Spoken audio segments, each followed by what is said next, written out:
Assalamu alaikum wa rahmatullahi. ‘Yan uwa ina so a yi fartajen wannan bidiyon a yi like ɗin shi. Wasu maganganu da muke gayi daga baya ko da yaushe muka yi bidiyo muna gayin su to suna ga hita kaɗan kaɗan. Ina son da ni da ku mu saurari wannan bidiyon tare da ni da ku. Après za mu yi decorte ɗin shi. Siya ta ku kai tsoron Allah. Wannan aiki da kuka yi ba aiki na mai ɗaurewa ba. Ni ina ciki ni kaina ba zai yi da kaina ba. Amma mutanen tawa ina neman afuku. Wallahi tare ne an kai ta ka har-harwa haka.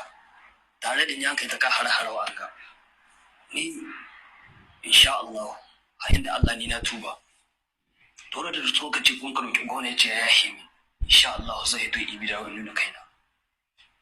Da wannan ba to zarci na ko kaskanci ba. Insha Allah. Isiya ta ku Bali Kalla Isu Muhammadu Mustapha isiya ta ku kai gemin zogi kake ni ina magana ka san ko ne na ake magana ka san ke ko ne nake magana da hashiya a sunana ni da hashiya ni ke magana isiya amma mu da doko yan ta'adda mu dai musu gida hayya in mun ga akwai iko mu ce wasu akwai iko akwai iko mu ce wasu akwai iko mu sauko bindigogi cikin adaidaita cikin ƙasa adaidaita mu sauko bindigogi duk an gaɗa adaidaita cikin garin tawa a zan binciken cikin ƙasa adaidaita shi in ba ana ganin bindiga ya ɗauko mutane ba kuma sautu mutane da ke hito da dashi su zaka taza har su shigo cikin garin tawa yan adaidaita da tafiya suna garawa bakin wajen audu sai ya ta kuka san su duk ka ba su barna musu sawa amma kai tsoron Allah yanzu kai dan ka kai mace amana kuma yanzu harin da an kai a haifar kamance da shi nawa an ka baku miliyan 4 an ka doka an ka mika muku mun kai ta gida yan ta'adda kuna doko su ɗaya bayan kuna kasu cikin malala ɗaya bayan ɗaya kuna kasu cikin malala sai da ta cika sannan ku gaya musu ga lokacin da gari shi ka so muku lokacin da iko so abin gashi haka an kai ko haka an kai ba da kai da hajiya kuka ga magana sai ya tako cikin gefen zoki kake kai ma dan ta'adda na da haka an cikin gefen zoki akwai yan ta'adda wallahi billahi summa billahi sai kai dan ta'adda na kuma kai mutunci ne kuma kai azalimin kasa na in kana so ka sha da wagga magana ka gani wagga magana ka san kowa ke magana su ka san kowa ke magana isiya ka san kowa ke magana na yi bidawo da harko ba ta kai inda na kasanta ba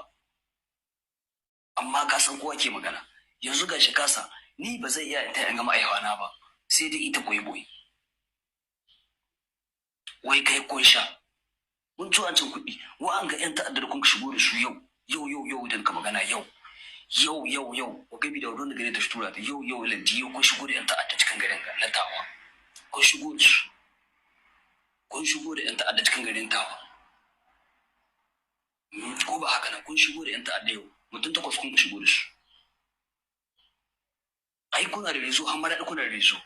ko ba haka nan har mara kuna da rezo mutanen da shigo wajen difa wajen doso duk da gidansu su shigo ai ba da kar suka shigowa ba da ta a koma su ɗauko su da doso su kaso yankin kwanni da yankin kwanni a kasu ba da gishiri ko ba haka na ba ko ba haka na ba wai sai ka ce mutane kai ba da kai cikin ta'addanci wallahi hada kai cikin ta'addanci isiya ta ko hada kai cikin ta'addanci kai ma dan ta'addara wa gabi da ana so an gani ta a tura ta kuma zai ma bi da wasu uku insha Allah rabbi dan kwantin da ni liki shi na an kai ko wanga kwanta na buɗe shi na ba sunana na ba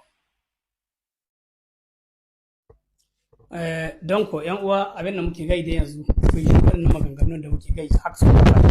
da ja mun gaya muku cewa duk inda kuna gana ta'addanci a cikin ƙasar mu ta Nijar ƴan ƙasa ke ta'addanci kannan mu na yannan mu na su ne ka ta'addanci da ƴaƴan mu mun ga yi wannan tunda da yadda na bidiyo 10 akan an ce an yi hari waje kaza sai na ga yi wannan magana a da aka yi hari na tawa na a reporting tawa na ga yi wannan magana nace ya za a yi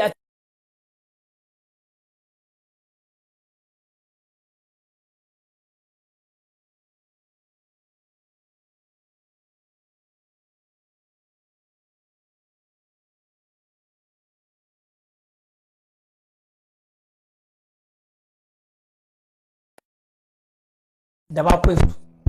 To don haka yau muke gaya muku da cewa 'yan uwa kada mu yi wani abun da bai kamata ba tsakaninmu.